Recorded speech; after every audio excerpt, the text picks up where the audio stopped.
So we're really honored to have Katie here and speaking to us, but Katie has a lot more background than from with Mass. I mean, she's been the director of Enterprise for many years. I'm hoping that's in this. I'm trying not to do an introduction by Google. But Katie is a nationally recognized design leader, researcher, writer, educator. She has served as a senior principal at Mass Design Group since 2020. Katie's work explores how critical design practice can and should promote economic and social equity, environmental sustainability, and healthy communities. I think everybody heard a little bit yesterday.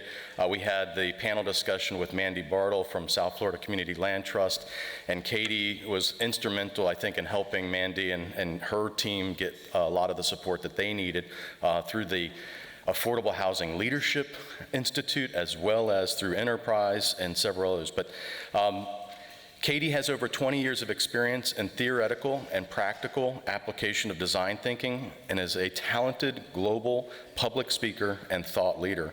A prolific writer, she's authored Design with Love, At Home in America, and In Bohemia, a memoir of love, loss, and kindness, both published in August 2020. I think you were pretty busy in 2020, it seemed. It must have been the pandemic, right? She also co-authored Growing Urban Habitats, Seeking a Housing Development Model with William Morrish and Susanna Schindler. She has contributed an author to Activist Architecture, Philosophy and Practice of Community Design, and Expanding Architecture, Design as Activism. Katie was awarded the AIA Award of Excellence in Public Architecture in 2021. And prior to joining Mass, Katie was the Vice President of Design and Sustainability at Enterprise Communities Partners, an alumni of the Enterprise Rose Fellowship, second class. Swinson was tapped to lead and grow the program in 2007. Without further ado, I'm going to go ahead and have Katie come up and thank you.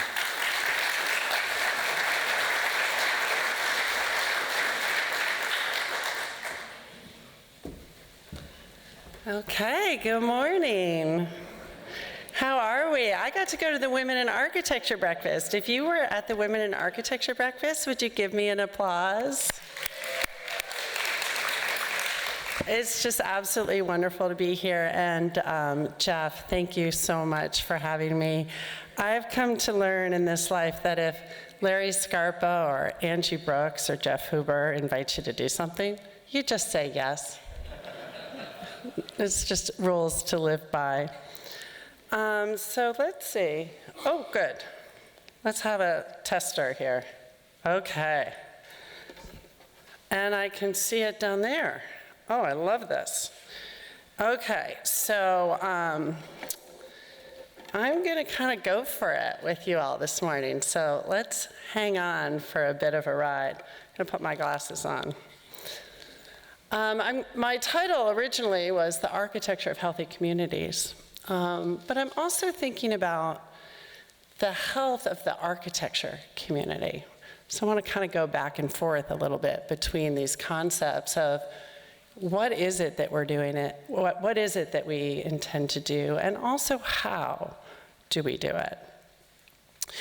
In my final year of architecture school, I went to the University of Virginia for my master's. I heard the term community architect for the first time.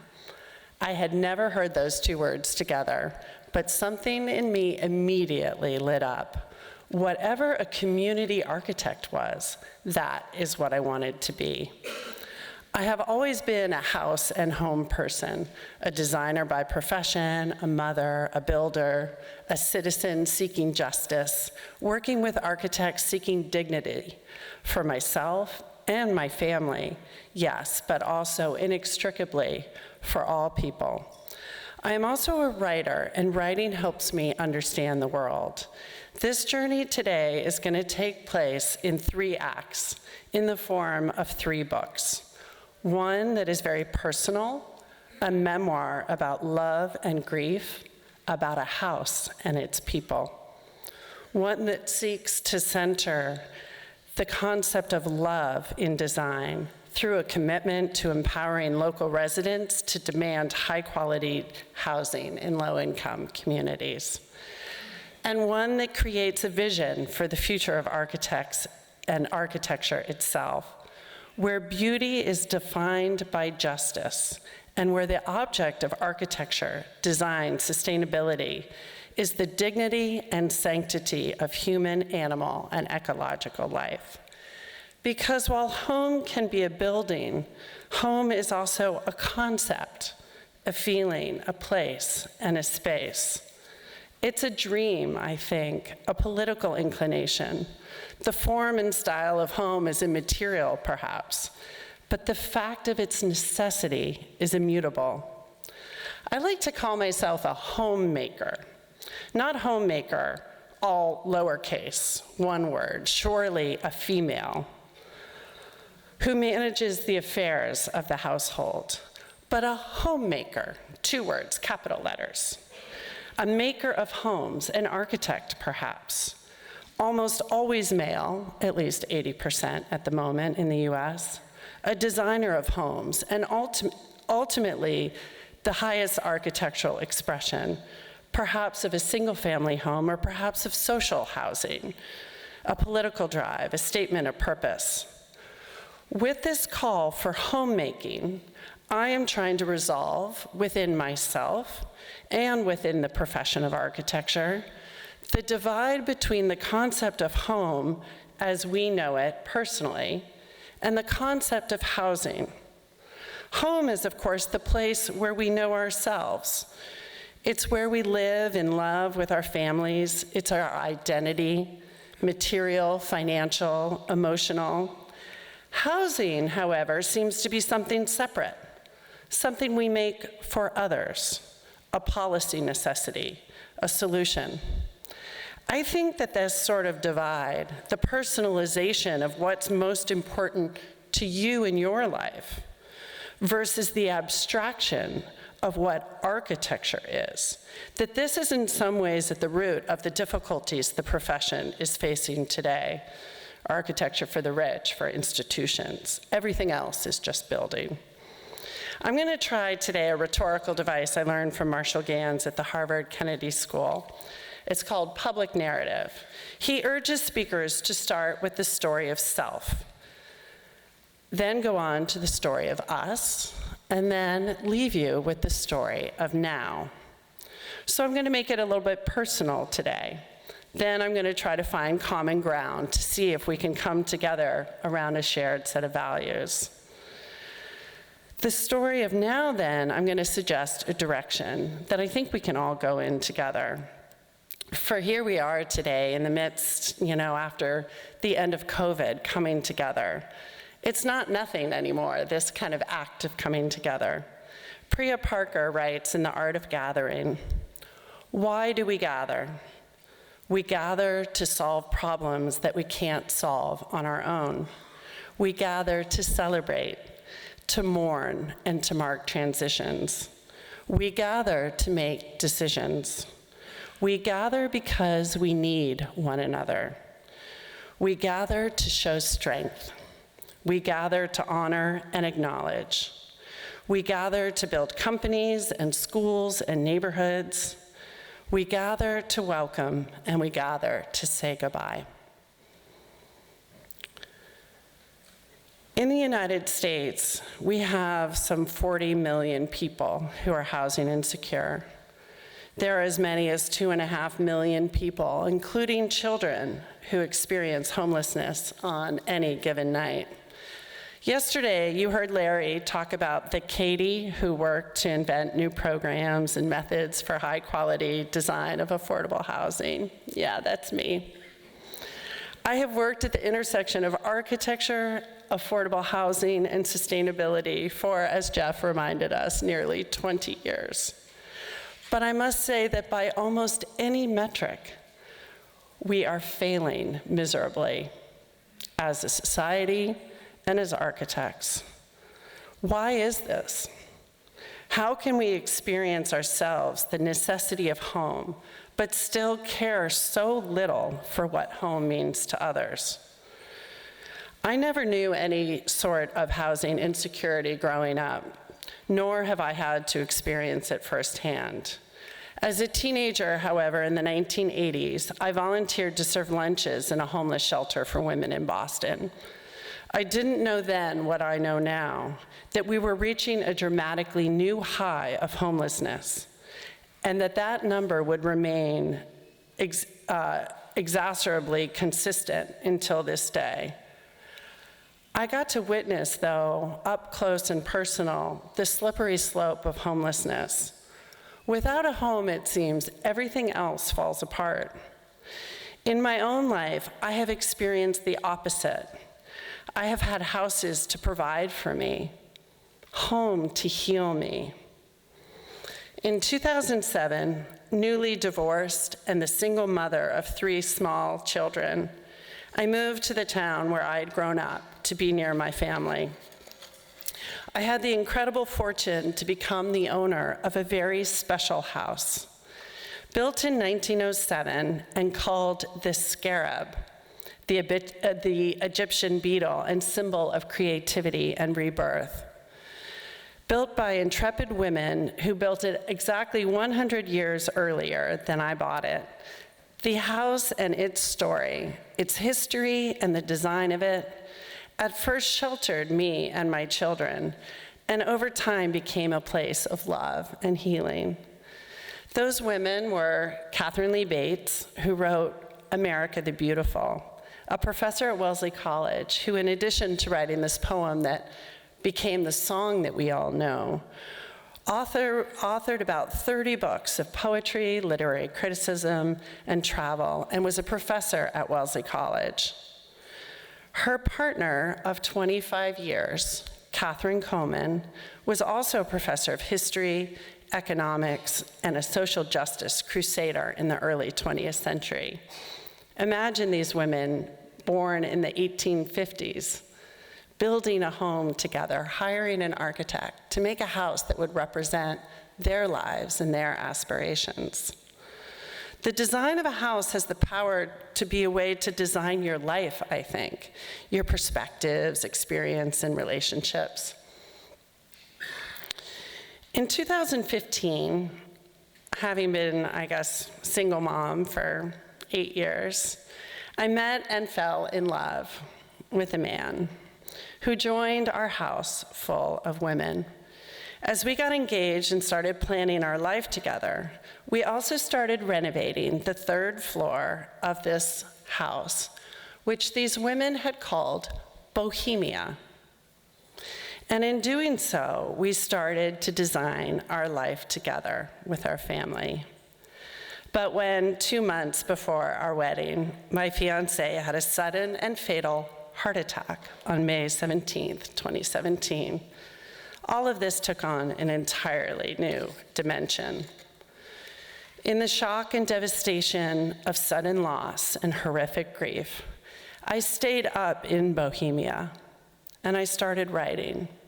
I wrote to save my life, it seemed. Writing and grieving seemed the same to me, I wrote at the time, as I searched to find joy in the sadness and light in the cloud of gray. Over time, I felt the pull of these women and their love story and their grief story, and I pored over a poem that Catherine Lee Bates wrote about Catherine Coleman after she died of breast cancer in 1915. She wrote in this room, Bohemia, a poem called In Bohemia, a Corona of Sonnets. She started the poem, it has 7 sonnets that go around a corona, we now know, of course, is a crown. So a corona of sonnets means that the first phrase of each sonnet becomes the last of the next. And so it goes around until it makes a full circle. That first phrase is, I give you joy, my dearest, death is done. She continues on, our word shall still be joy, shall still be joy. Next step, I could not bear my grief. but that I must. And so Catherine Lee Bates led me through my own grief process. I was learning from these women in this space that they had built to foster their love and creative lives, that we had rebuilt in the imagination of our lives together. Bates ends these sonnets, "Your sentence by my quavering voice was told." And so it was. I told my beloved story too, publishing in Bohemia, a memoir of love, loss, and kindness. And through this writing, I learned to keep the gifts of joy that I experienced with him.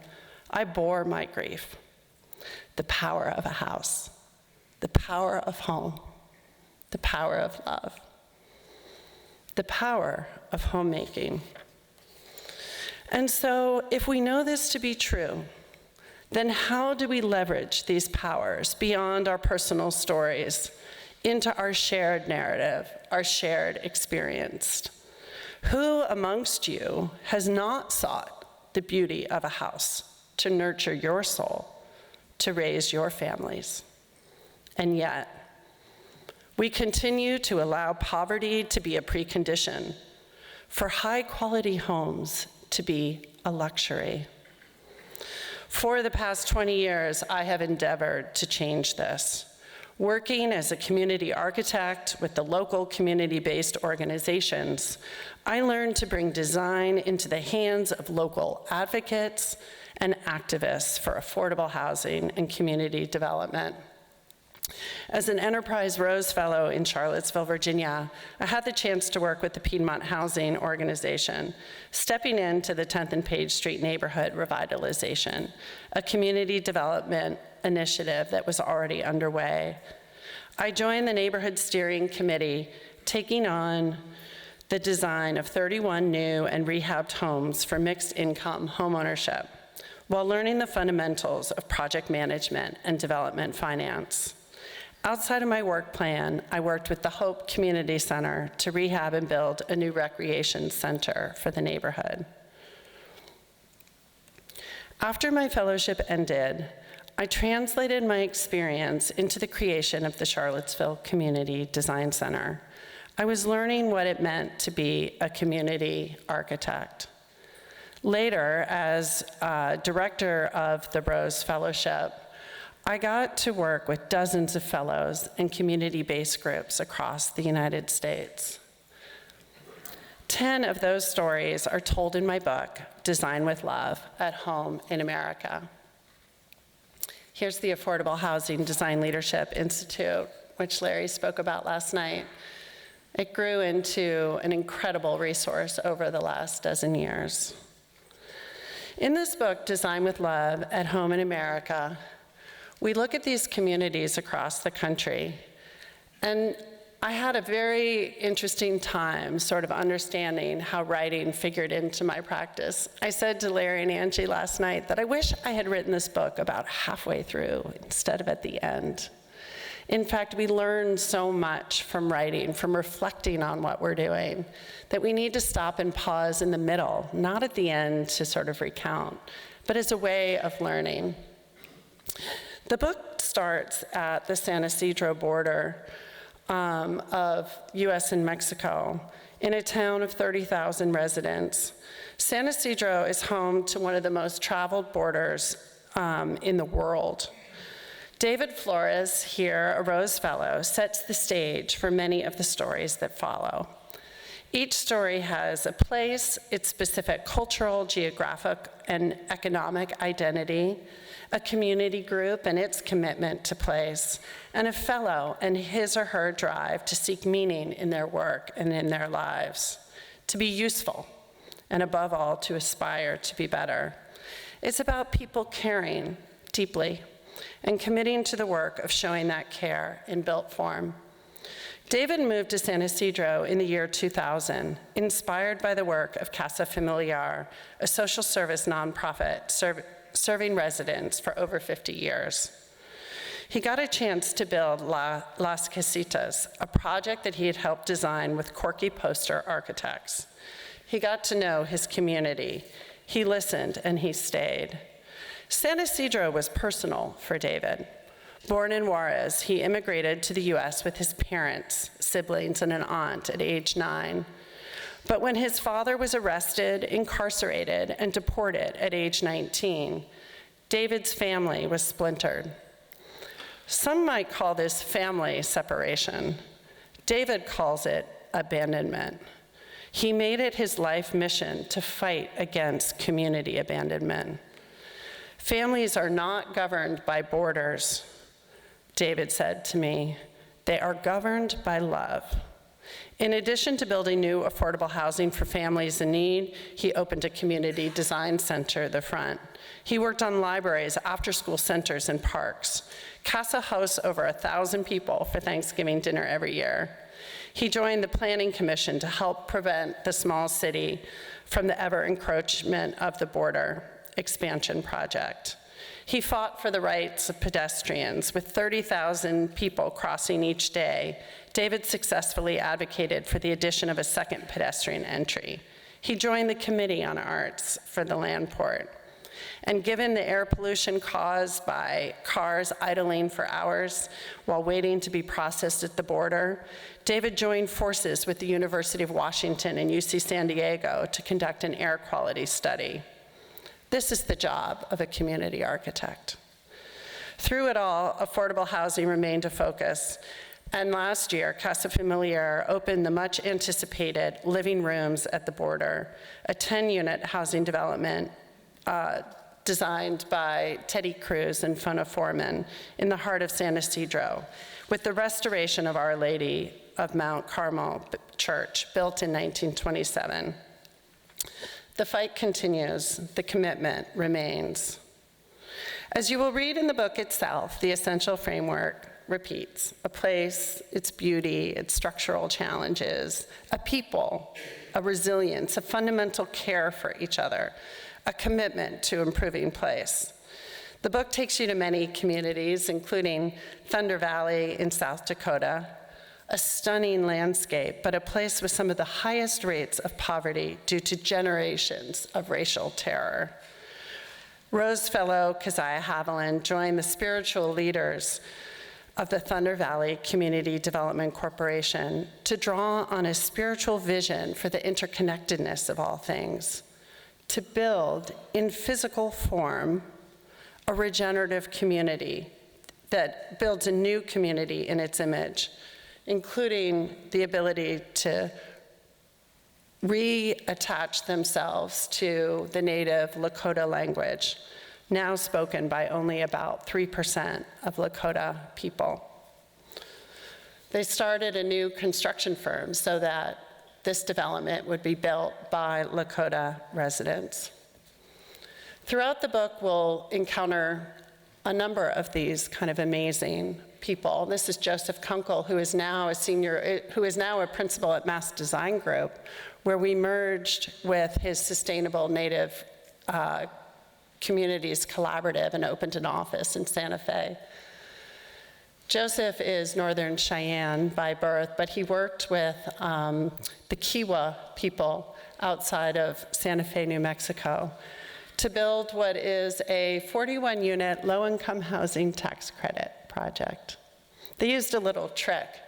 The Kiowa people are very artistic and talented, and many of them make their living by their art, about 85%. So these little sheds are kind of a trick of the low-income housing tax credit project. You're not allowed to build live-work housing. You're not allowed to build artist studios, but you can build a shed, and if you give it a window and a little bit of power, people can really make use of it. The last story I'm going to tell about Design with Love takes place in Baltimore, Maryland.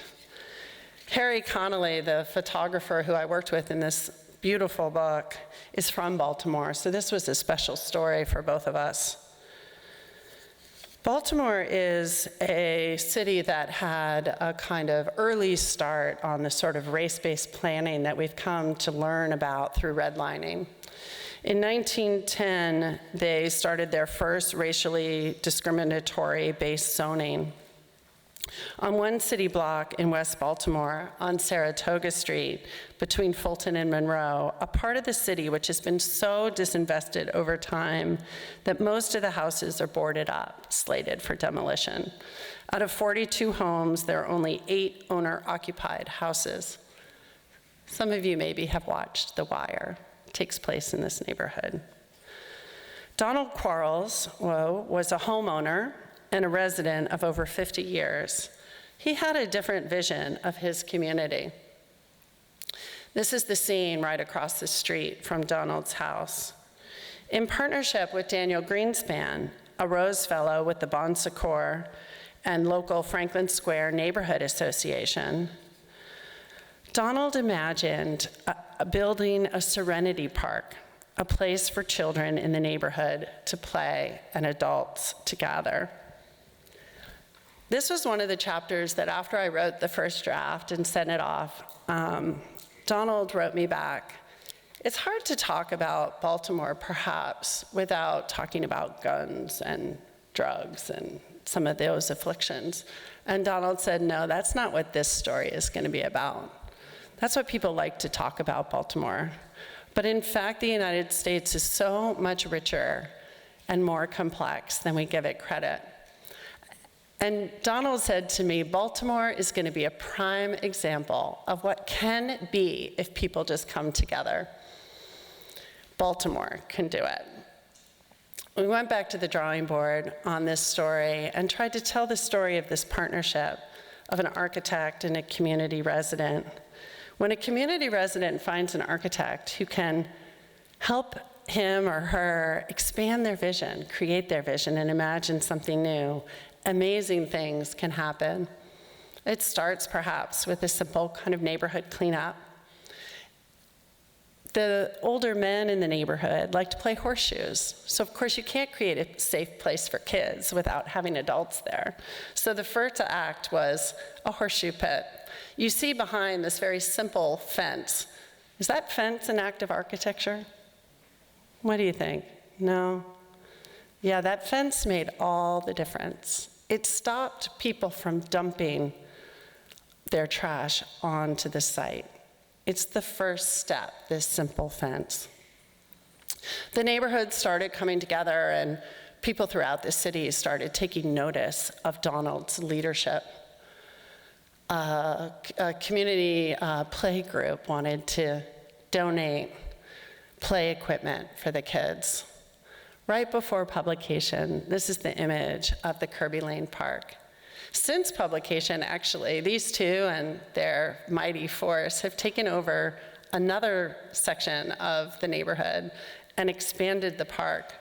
This little park took about 2 years and about $210,000, less than a unit of housing, but an asset for the whole neighborhood. The park next door took them 3 months. Now, when the city of Baltimore hears a call from Donald Quarles, they pick up the phone. Daniel, I think, gives us a clue about how to be a community architect, or maybe we could just say how to be an architect. A lot of my work is simply about helping people have a vision, have a voice and power in a city or a country that isn't well situated to help them.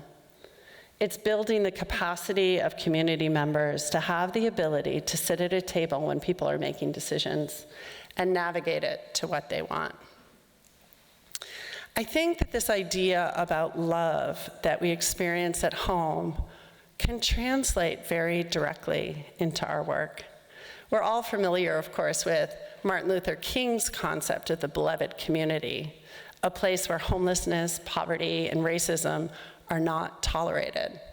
What does love mean through our service as architects? How can love be the guiding principle of our work together? So now I'm going to turn it over to what I think can provide a vision for the future of architecture. We're going to come to our third book, Justice is Beauty, written by my friends and colleagues at Mass Design Group. MASS is a collective of over 200 architects, landscape architects, engineers, builders, furniture makers, writers, filmmakers, and researchers. We represent 20 countries across the globe. Our mission is to research, build, and advocate for an architecture that promotes justice and human dignity. We believe in expanding access to design that is purposeful, healing, and hopeful. We're organized as a mission-oriented nonprofit, configuring to bring design to the people and places who need it most. Our story begins with a conversation in 2001 between Dr. Agnes Binigwahu, a Rwandan pediatrician who returned to Rwanda in 1996 after the genocide against the Tutsis, and served as Minister of Health when she met the recently deceased Paul Farmer, a founder of Partners in Health, dedicated to providing what he called a preferential option for the poor. These two shared a moral outrage that people still die easily of avoidable conditions, that being poor is still a precursor to inequality and injustice. We learned from them that architecture is never neutral, that it either hurts or it heals. We designed the Butaro District Hospital in partnership with Partners in Health and the Rwanda Ministry of Health in the Burera district in the north of Rwanda, one of the most impoverished regions of Rwanda at the time, with 400,000 people without access to medical care. Rwanda is called Land of 1,000 Hills, and the area is incredibly beautiful. It sits at the bottom of the Volcanoes National Forest, home to the mountain gorilla, near the border of Rwanda, the DRC, and Uganda. The Butaro District Hospital, according to Paul, needed to be more than just a health facility. It had to be a symbol of a new beginning to prosperity. Dr. Farmer understood that beauty is essential to justice and dignity, and that a preferential option for the poor requires that we offer the best in healthcare and the best in architecture to the most impoverished people in our society. Rwanda is blessed with a temperate climate. Instead of having indoor waiting rooms and walkways that pose a serious threat of spreading infectious disease, we made almost all circulation and waiting space outdoors. Fail-safe passive ventilation systems help reduce the risk of contamination from airborne infection. Illiteracy in the region was still high at the time, but a thoughtful color palette for signage finds the way. It is scientifically proven that the sight of a suffering patient slows down another patient's recovery.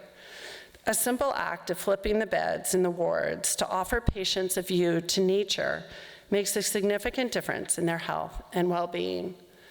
This hospital is a great example of what we call purpose-built architecture, one that is bespoke design for the particular people, place, and purpose, but also speaks to issues in healthcare delivery infrastructure in rural settings globally. It is also where we developed our low fab philosophy, investing in local materials and local craft. This volcanic rock is harvested out of fields for planting all over the region. We worked with masons to invent a mortarless system, revealing the beauty of the stone, creating something unique to the region, and now a new thriving business for these masons. The success of Butaro led to what is now an office of over 100 people, and we are part of building a community of practice, architects who are rebuilding their country. The next project was housing for the doctors to work at Butaro, followed by a premier oncology center, the only one of its kind in the region. Of course, in Rwanda, people come to the hospital with their families, so we needed housing for those families. Later, Dr. Agnes Binigwahu became the chairperson of the University of Global Health Equity, built on the hill across the way. This region has become a hub for the highest quality design of healthcare and equitable healthcare systems. With any kind of accomplishment, as Larry and Angie pointed out, with livable communities, so much of it has to do with policy. The government of Rwanda asked us to take the principles, the design principles from Butaro, and create guidelines for hospital construction throughout Rwanda. We then built 2 hospitals, a rural and an urban typology.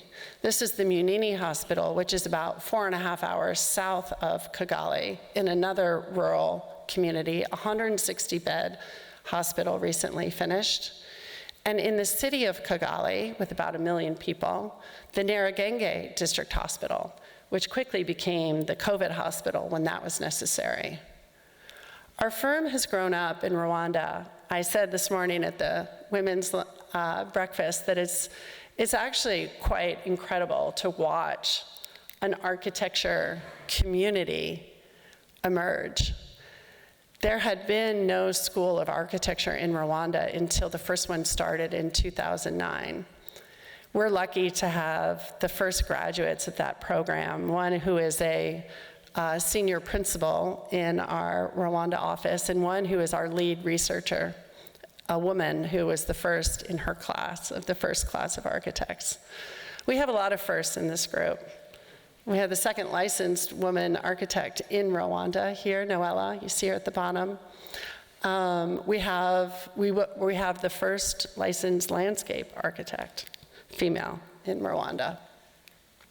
We've been able to work with an incredible variety of partners. Fred Swaniker from the African Leadership University is piloting new modes of architecture to support the idea that they have to educate a huge number of people in Africa with very little space and money. This project, set in the Innovation District in Kigali, makes use of the kind of hillside context to create sort of micropods. The building is occupied almost 24/7. We also just finished the Ellen Degeneres campus of the Diane Fossey Fund. Maybe you follow her on Twitter, I don't know. Got to meet her a few times. This incredible project with a group that's been in Rwanda, the Diane Fossey Gorilla Fund, working at conservation efforts over the last 50 years. They now have their own campus. You see here now this volcanic rock. The woman who started the Masons Collective, Anne Marie at Butaro, now leads a whole fleet of Masons working throughout the country. A project that I wanted to talk to you a little bit more about today is Rika, the Rwanda Institute for Conservation Agriculture. This is an example of what we hope will be a carbon-positive future. Funded by the Howard Buffett Foundation and the government of Rwanda, Rika will be the first climate-positive campus in the world, we anticipate. The majority of Rwandans still depend on subsistence agriculture. The country is the most dense rural, let's see, here we go. I had a little slide in there. The country is the most dense rural community in landscape in the world, and Rika's investment in innovation and sustainable agriculture will be key to the country's health and wealth outcomes. Let's see. Oh, my slides are a little backwards. Let's see what we got here.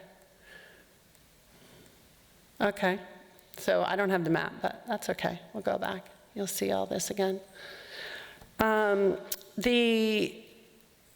This very beautiful and rich climate back in 1990 had the healthiest proportion of natural forest and grassland.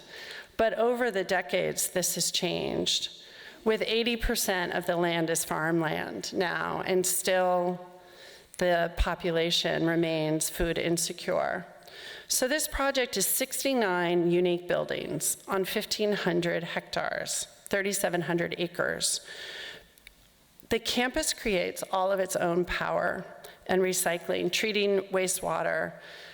The campus is designed around this central spine, creating a walkable community.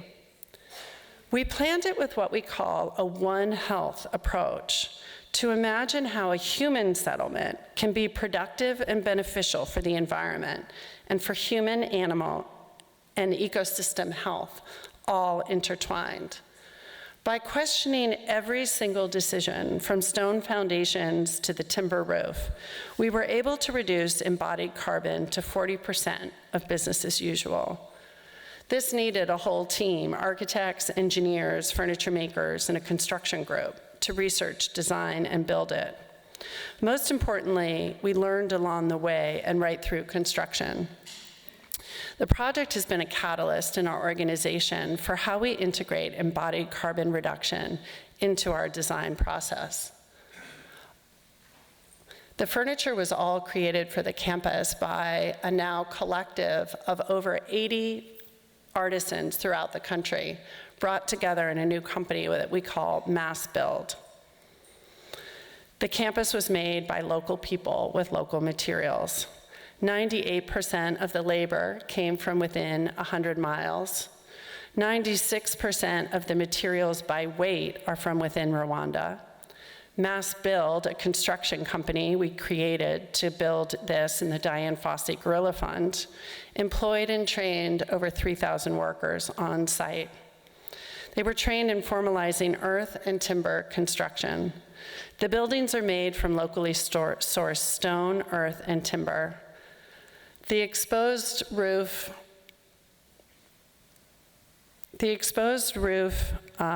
timbers were interesting to understand how to bring the embodied carbon to 10% of a typical steel roof structure. There's still some steel in there, of course. A learning moment for us around timber construction, we know it's a crucial part of slowing climate change. But in 20 years' time, Africa will be building more than any region on Earth, and sustainably harvested wood needs to be an option. As designers, we're always making compromises, and while we source most of the wood from an FSC-certified forest in Rwanda, we also source from a forest in Tanzania, which demonstrated a growing forest stock but wasn't certified. 25% of all the materials in the project are in the walls. They are predominantly made from compressed earth blocks with some featured rammed earth walls as well. This creates this kind of wonderful indoor environment in this humid savanna heat. There's nothing quite like being able to see the material being extracted and the buildings being constructed in one view to understand the impact of a material. 2.5-meter blocks were then made on site with 60 people making 800 blocks a day using a manual process. The only external ingredient is a small amount of cement. One of our learning moments here, our engineers had demonstrated that 5% cement could make sturdy enough blocks. But the practicalities of making and storing so many blocks on site led us to increase the amount of cement to 7% during the rainy season, when durability was of highest concern. This decision reduced overall wastage, so there was no discernible change in our embodied carbon. Another policy moment. 90% of Rwandans live in earth buildings. Rika has demonstrated that this traditional material can be used to build beautiful and safe buildings, which is helping to change how it is perceived as a poor person's material. In collaboration with the government of Rwanda, we have just completed earth construction guidelines to inform all future housing developments. Though the use of materials such as earth, we have reduced emissions, this is the first and most important step. But doing less harm is not going to keep the biggest impacts of climate change at bay. We know we need to remove carbon dioxide from the atmosphere. We need to be regenerative.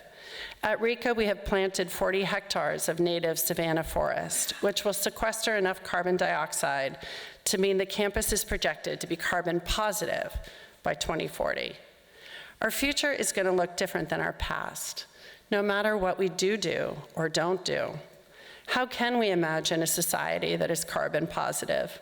What fundamental changes do we need to make to our buildings, to our cities, and our lifestyles? We need architects to be imaginative. We need architects to be political. Christian Bedimana, leader of our Kigali office, has said, "We are not architects to build buildings. We are architects to protect and save our planet, to improve the communities in which we live, and to awaken the ties that bind us inextricably to one another in what Martin Luther King calls the inescapable network of mutuality." Some said that in the United States, this could not be done. But we are motivated by our staff, who demonstrate a relentless commitment to understanding why we do what we do. The young architects among us know. They know that the situation is urgent. They know that change is essential, that architecture cannot continue to act the way it's acted, to do what it has done to our environment. In the US, some said, "You can't do this kind of work." We are structured, however, around some of the most pressing issues of our time. We are building primarily a methodology, a purpose-built process that allows us to engage with partners in meaningful ways. We seek not to only be engaged in the design of projects, but in partnering with projects both before and after construction. How do we understand that the entire process, from the glimmer of an eye of a mission and a partner's dream to a fully occupied building, and understanding how the building is just a small part of a nonprofit's mission to succeed? Our office in the US is working in Boston, Santa Fe, Poughkeepsie, but all over the country with a leadership structure that is primarily female. We are building healthcare in the US as well, but our best known work perhaps is in our public memory and memorial space. We have learned so much from our counterparts in Rwanda, what it means to face a horrible past, to do it honestly with an eye for healing. The National Memorial for Peace and Justice seeks to acknowledge and confront the facts of our history, our stories, and how our collective narratives shape our past, present, and future. This project has also helped change legislation, including an anti-lynching law that has only just recently been put on the books. In Boston, this project is under construction. In honoring the legacy of Martin Luther and Coretta Scott King, we honor the love that they had for each other, as well as the concept of love as an aspiration for the beloved community, a vision that calls for the world in which we imagine. At the opening of the Memorial for Peace and Justice, 2 moms approached us, saying that they needed a memorial to honor the memory of their sons and the thousands like them who were killed by senseless gun violence. What do you do when there's no site, no project, no funding? I guess you call your friend Hank Willis Thomas and you get to work. We started designing a process where people could bring objects that were important to the people whom they loved and gather those together with their stories in this memorial for victims of gun violence, currently on display in Washington, D.C. at the Building Museum. This is a piece of architecture, but it's also a process. And all of us on staff have done these kind of object collections. It's hairy work, talking to a mom or a sister who's turning over to you a precious object, and with it, a story. This is what architecture can do. When COVID hit, we got to work also interpreting the lessons from Rwanda. We understood from the Butaro Hospital and all of our subsequent work the importance of designing spaces to prevent the spread of infectious disease. And we worked together to develop a series of spatial strategies that would apply to different building typologies. We worked on first older home care, restaurants, museums, educational centers, prisons, and put together these kind of booklets called What is the Role of Architecture in Fighting COVID-19? These guidelines are free and available on our website. At last check, I think they'd been downloaded almost 40,000 times. We've had the chance to become homemakers. In partnership with community-based organizations, we've had the opportunity to design urban and dense multifamily dwellings that allow residents and neighbors to have a hand in making their own version of home. In this case, that creates neighborhoods within a community and multi-generational play and healing. J.J. Carroll, under construction now, is designed around this kind of neighborhood pod idea that we learned through COVID, and create safe space for gathering to ensure that residents not only are safe from COVID or other airborne diseases, but are also safe from social isolation and the effects of depression. We'll keep our fingers crossed that we're allowed to build this 200-unit senior housing project that we've just interviewed for in the Crown Heights neighborhood of Brooklyn, also based along these principles. I believe that what we need now most from architects is imagination, a glimpse of the future. When we project the implications of 1.5 degrees, we know what our world will be and that it must be different. I think our job as architects is to show what is possible, to have imagination combined with the technical know-how and a healthy dose of love and commitment to point the way. At Mass Design Group, love here is expressed through direct service. That means that the work of design, but also the work of listening, valuing a variety of perspectives, and building trusting relationships. It recognizes that our partners are the experts in understanding their own needs, aspirations, and solutions. As community architects, we work to bring our whole selves to the work. This, too, is an act of love. How do we work to recognize the power dynamics of the building field and learn the history and structural forces that have contributed to community's current experience? So, of course, taking the lessons from the Rose Fellowship, capping off now with a 20-year incredible history. We started last year a Mass Design Group Fellowship. We had 4 fellows last year, but in the upcoming year, we expect to have 11 in communities in all of our offices around the country. We learn from communities with whom we work in equal measure, and usually more. We know that beauty is a critical tool for justice, but I believe that love may be the only force powerful enough to undermine and delegitimize the wide-scale systemic forces that make community development necessary in the first place. I hope that together, all of us architects can be homemakers, one and all, leveraging the love that we have for our families in our homes to the larger work of creating homes for all. Social justice work is love work. The opportunity to be a designer who fights for social justice is a unique gift. Design is fundamentally optimistic.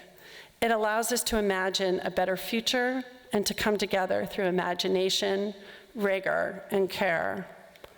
Love, however, requires a commitment to bring one's most evolved emotional self to the relationship, understanding not only what we do, but how we do it, and why we do what we do is a critical commitment. I wish you all the courage to make that commitment here today, together.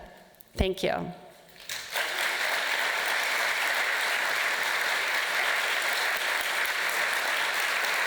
Thank you.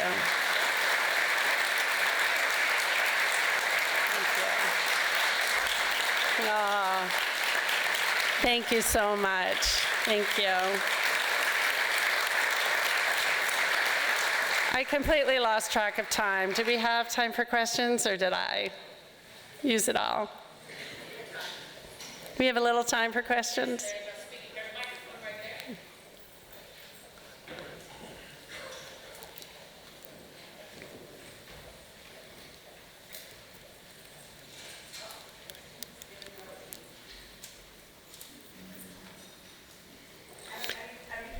You don't need a mic.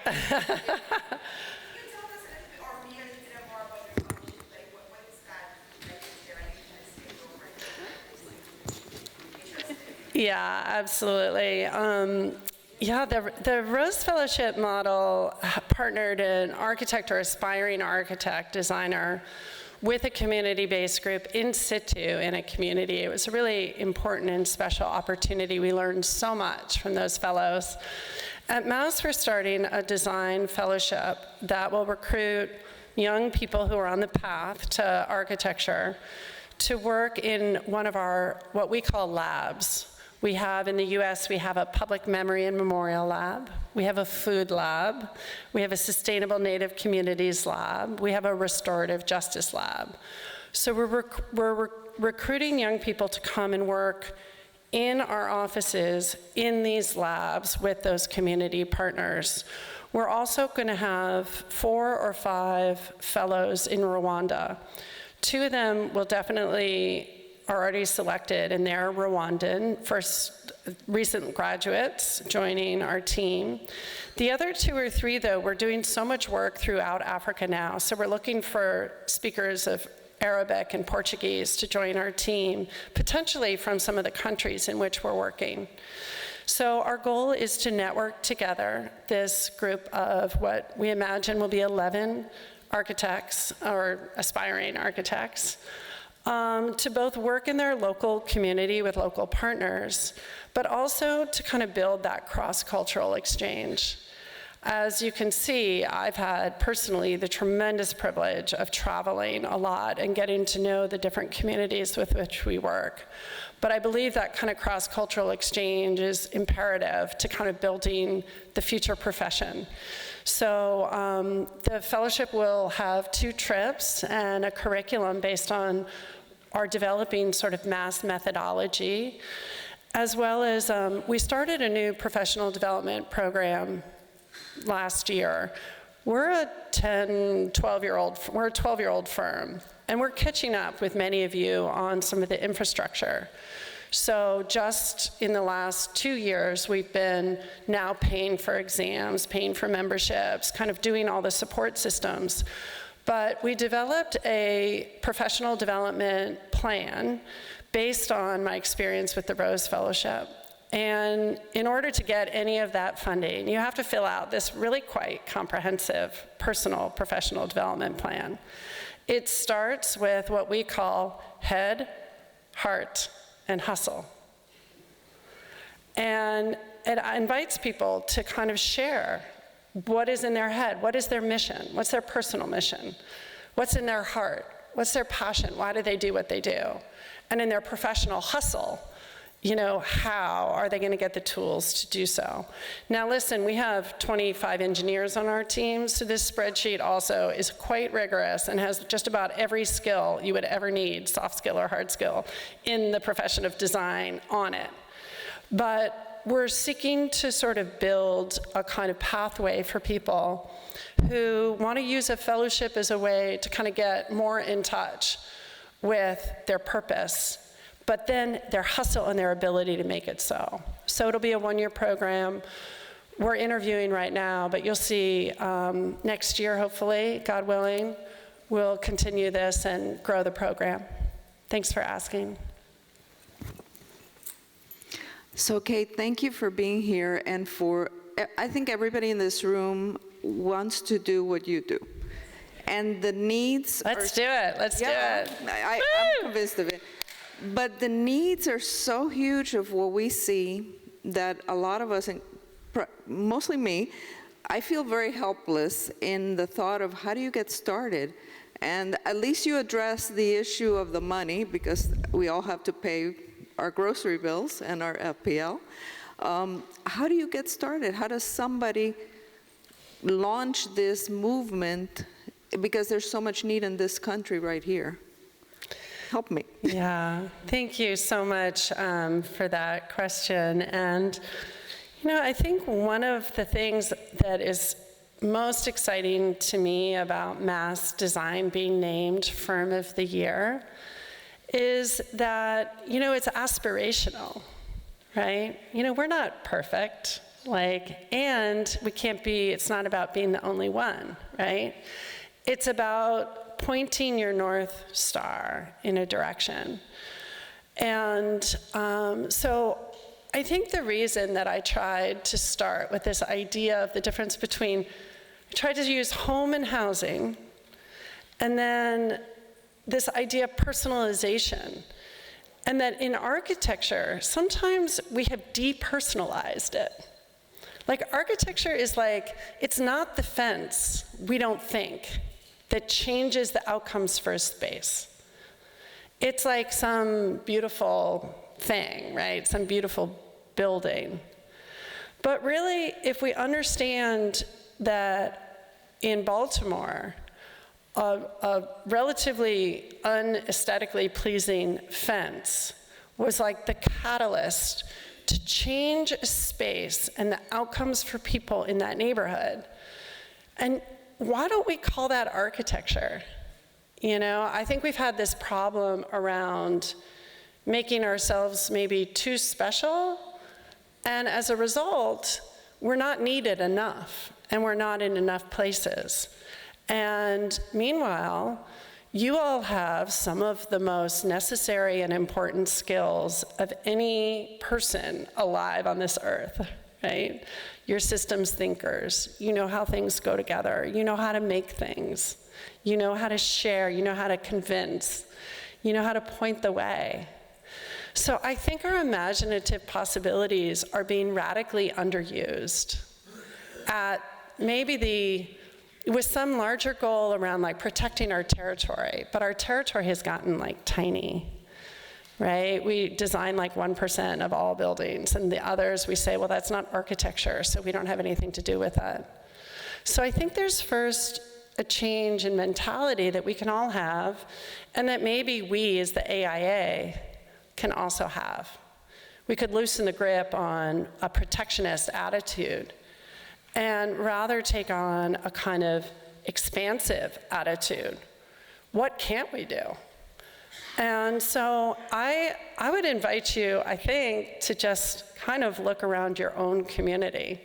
The other thing that, you know, Larry and Angie demonstrated so well, and the beautiful panel yesterday that Mandy gave, there are Mandys everywhere throughout this country. These incredible activists who care so deeply about their communities and the people in it. They rarely have architects at their side, but they're all over the place. And, you know, in so many ways, they're the people who are making the vision, trying to get the community input and set vision for their community. So find out who your local community development corporation is, or your local neighborhood group, and just offer your services. There's so much work to do. So I think we can do a mental shift, and then the work follows, I believe. Thanks so much for that question.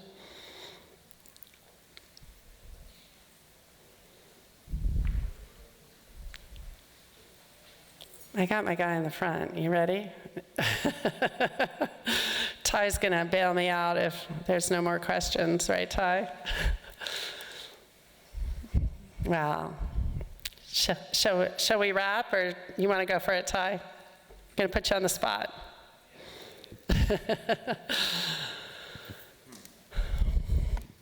There's so many things going on in my head right now, and is there such a thing as a project that you kind of alluded to it with the fence, but that's too small or too big?